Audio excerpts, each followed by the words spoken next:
On the news at 1, President Tinubu returns to Abuja after his trip to the Netherlands and Saudi Arabia. Nigeria joins the rest of the world in celebration of Red Cross Day. And FCT residents beckon on security agencies to curtail excesses of touts on FCT roads.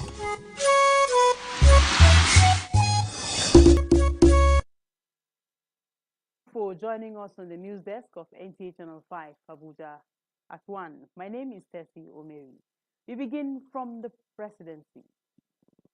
President Bola Tinubu has returned to Abuja, Nigeria. President Tinubu had traveled for a meeting with the Dutch Prime Minister Mark Rutte, from where he took a trip to Saudi Arabia to attend a special World Economic Forum.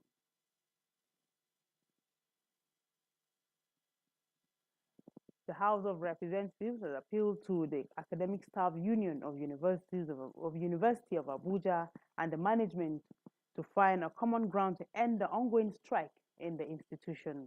At an investigative hearing, the House Committee on University Education maintained that the failed engagement forwarded by ASU the issues in contention. On its part, ASU highlighted its grievances to include advertorial of the post of the Vice-Chancellor, appointment of deans of faculties, recruitment of staff, among other alleged anomalies. In spite of the branch ESCO interaction and zonal visitation of ASU to the Vice-Chancellor on the same concern, he remains non-responsive. The regulation of the university gave the Vice-Chancellor certain powers in the process of employment. There's nothing with the Vice-Chancellor. The Committee on Tertiary Education thereafter asked Uni Abuja ASU and the university management to go back to the negotiation table and resolve contending issues to report back progress within 1 week. Muhammad Rabiu Ali, NTA News. And from education now to security. The Commissioner of Police FCT, Benef Igwe, has deployed motorcycles and personnel across the rural areas in the Federal Capital Territory to aid security response operations and efforts against banditry. A statement signed by the command's public relations officer, SP Josephine Ade, recalled the recent donation of 30 motorcycles to the command by FCT Minister Nyesom Wike in continuation of his support. This, they maintain, will in no small measure assist security agencies such as police in realizing a peaceful and egalitarian society. Onotu Yakubu was in the area for a security situation report. Maitama is a highly evolved and exclusive residential district in the nation's capital. The rapid urban posture of the community means that criminal elements have prying eyes on the residents. Coupled with this, the area is flanked from various sides to densely populated shanties such as Mpape, Gishiri and Mabushi, amongst others. Residents say the major threat to security within the area over time has been housebreaking by petty thieves, laborers who take shelter in construction sites in some of these neighboring communities around the district, and the challenge occasionally posed by scavengers. You know, miscreants come into Maitama and, you know, one thing or the other, when they get the chance, they commit one theft or the other, yes. But the bottom line, the important thing that I think the Maitama residents are happy for is that when we call the police, we get a quick response. Because during the night, they normally have been down here. Then when it's late, anything 11, they will come to this point till daybreak. So I don't think there will be any kind of such news within here. Beyond all of these is the existing reality of threats that activities of these touts operating around the Banex junction have posed to road users with their park located at the Maitama axis of the expressway. I was coming from my home. So at a point, I helped one boy on my way. So along the line to drop the ball at the bus stop, five guys hiding in the bush. So all of them just come out, rush me without asking me anything. They begin to rush me, dragging my car key. So along the line I drag with them, they started beating me. It's a serious threat. The first time that I encountered it, I was thinking that they are kidnappers. I was struggling with them, with the vehicle, and I was even trying to at least cause a cell. Then later on, they dragged the vehicle and then drove to this place. But unanimously, residents of the district commended the police in Maitama and identified the inadequacy of manpower and logistics, as well as poor information volunteering as the major challenges to police in the area. In Abuja, Onotu Yakubu, NTA News. The FCT Fire Service has held a seminar to commemorate the 2024 International Firefighters Day to educate themselves and to come up with innovations to better the lives of FCT residents in terms of fire safety. Yours truly was there and covered the event. In this hall are firefighters, emergency responders, and environmentalists whose mandate is all about safety. These are people whose line of duty puts them at risk always.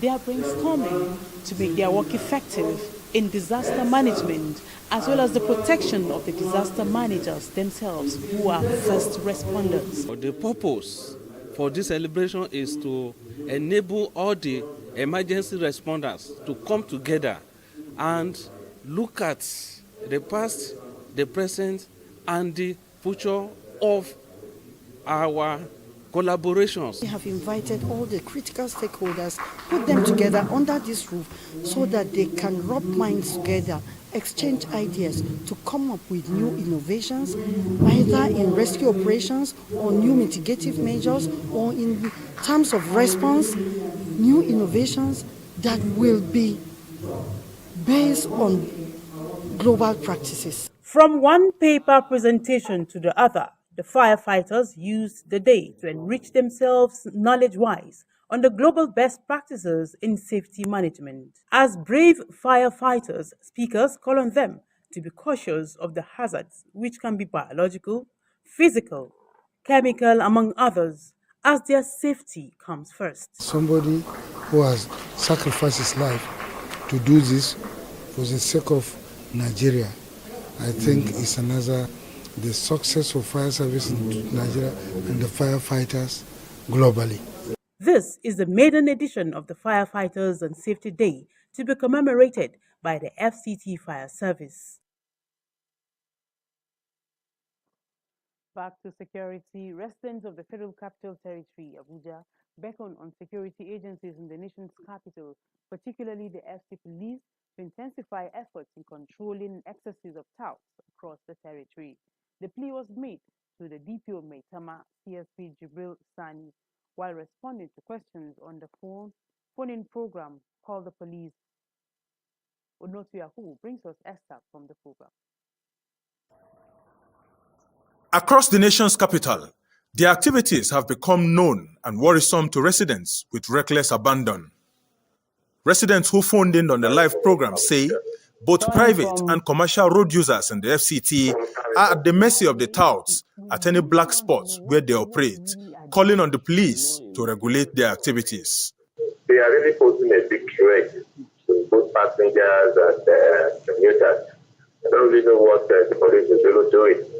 But I'm still suggesting maybe there will be a kind of sanitization for these road transport employers and National Union of Road Transport, all those stakeholders in transport sector, so that they'll be able to engage their men. In my advice is to the DPO, Okay.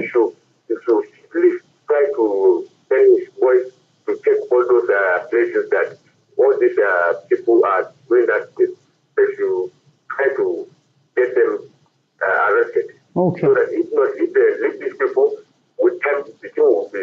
It will escalate. DPO Maitama, CSP Jibril Sani said the police is constantly raiding their makeshift parks which are authorized by the FCT Transport Secretariat and AMAC, respectively. We have placed 24-hour surveillance in that place. Okay. If you go in the daytime, you see what we call buffer zone. We call them buffer zones. Policemen stationed there from morning till evening.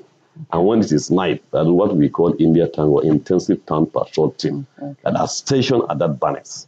If you go anything from 8, 9, you see them, they are made up of counter-terrorism policemen, mobile policemen, and the conventional police. Other callers on the program commended the security agency for the relative improvement in security, urging for sustenance of the tempo of fight against crime. Onotu Yakubu, NTA News. You're watching the news at 1 on Nta Channel 5, Abuja. Still to come after the break.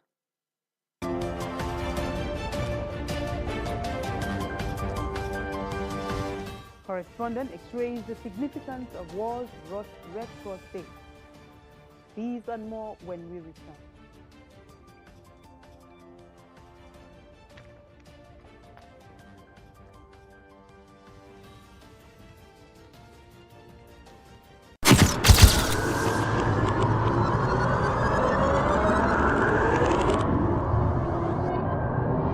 Good evening, glad to have you join us. Thanks for joining us on Weekly News Wrap. Thank you very much for having me. And it is on that note we welcome you to today's edition of the program. I will celebrate creativity, lasting impressions. There's no book stating that this is the role for men.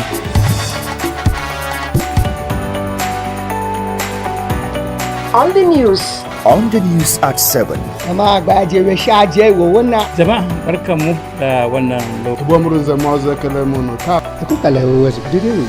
latest station, Nta Channel 5, Abuja. Would say have a lovely day.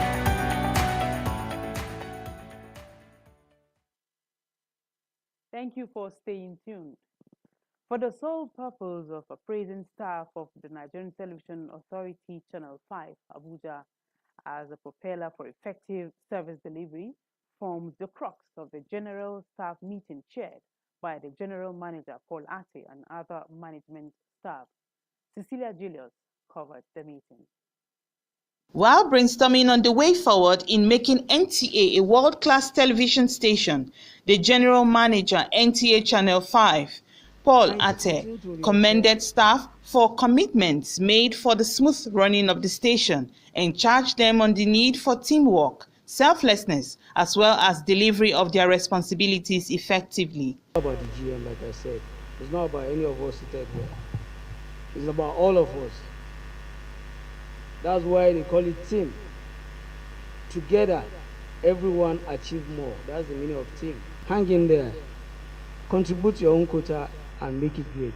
Addressing the varied challenges confronting the station, the heads of department and staff, in stating their achievements, advise against walking against the tide. The content is key.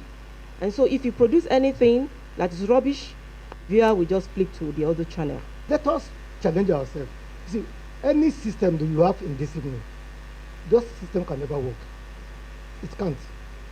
Let us look at ourselves and ask our that pertinent question. Your signal is very clean, it's very good.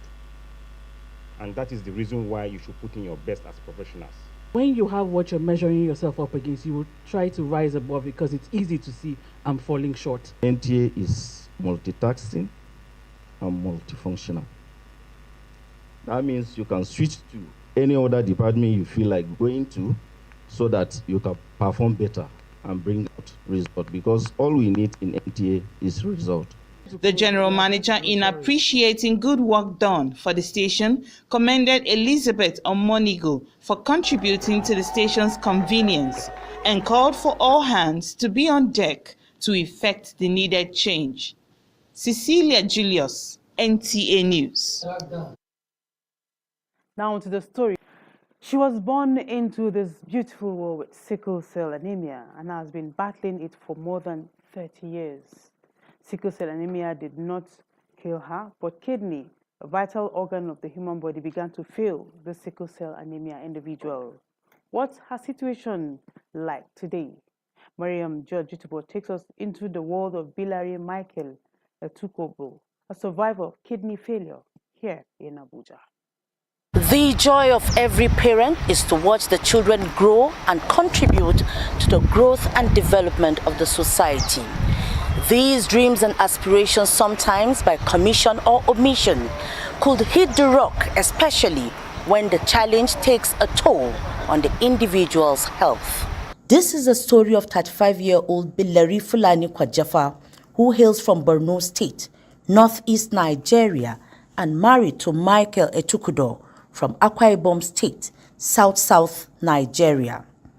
Born into a family of 8, Bilari Fulani Kwajafa and 2 other siblings were said to have been born with sickle cell anemia, while 3 other siblings carry normal cells.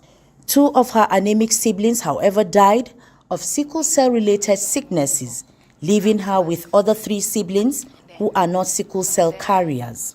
Bilari's anemic condition and other crises associated with sickle cell, however, did not deter her from obtaining her first degree, marrying and giving birth to her 4-year-old son, as well as serving in her church choir. Bilari is a woman of faith. Even when I saw her in the hospital, the way she was looking, I almost gave up. But how can you give up on somebody who has not given up on herself? She kept on telling us she would not die. Nobody should cry for her. She knew that God was going to save her, and that was it.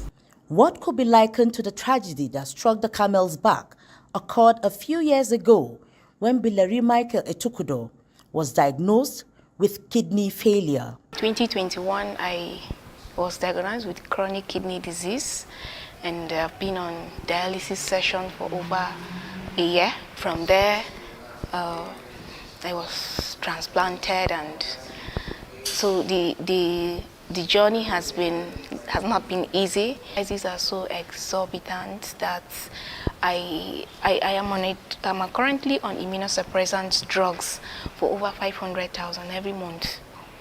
Despite all this, a force drove Bilari Michael Etukudo into compiling her life stories into a book titled How I Survived Kidney Failure. She says it is to encourage everyone out there on how to overcome challenges, build readers' faith in God Almighty, as well as raise funds from the sales of the book to sustain her health. It's a complicated issue, and then these drugs that I can't go a day without. It's very, very important to me. So I'm appealing to as many as are watching me, as many as are seeing me on this video, to please assist me. Because this is really not a one-man business, it's a nation's project. Her doctor has these pieces of advice to keep her on. There's one thing about having a transplant done. Luckily enough, she's done that.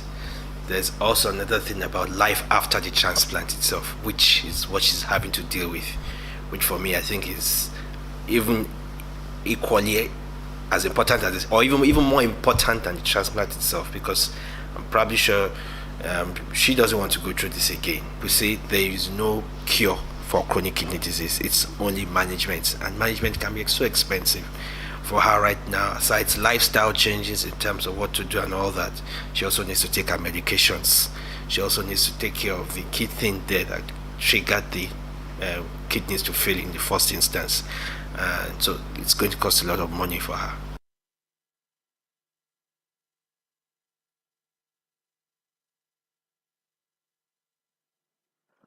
World Red Cross and Red Crescent Movement is a global humanitarian network of more than 80 billion people who volunteer to serve and render help in times of crisis and disasters.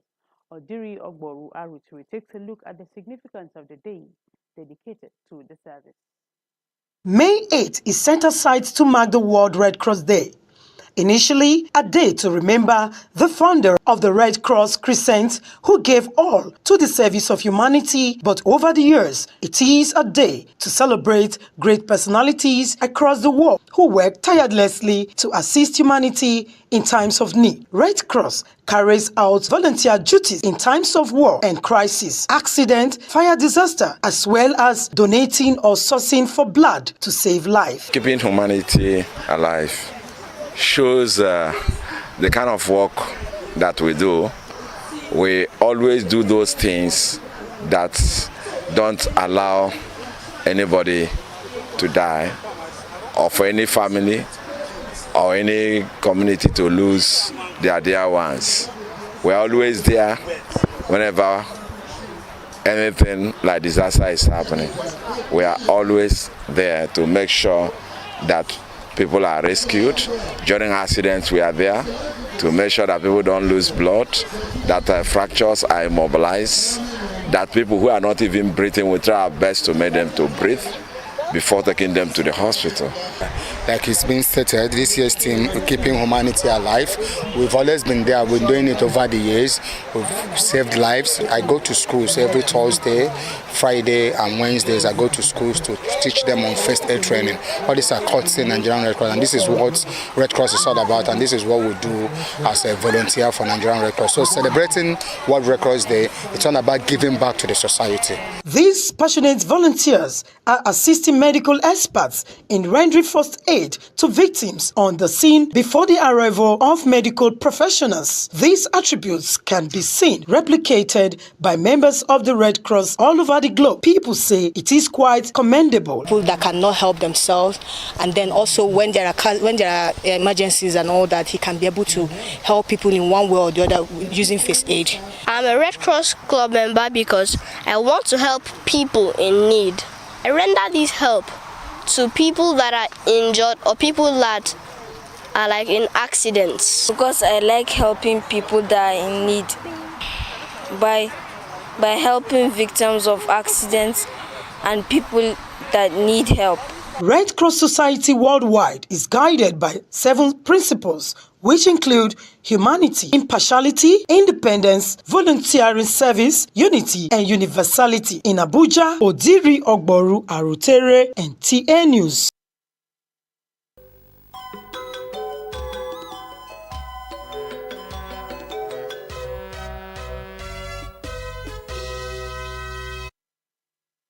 Let's join our sports desk for Sports Brief.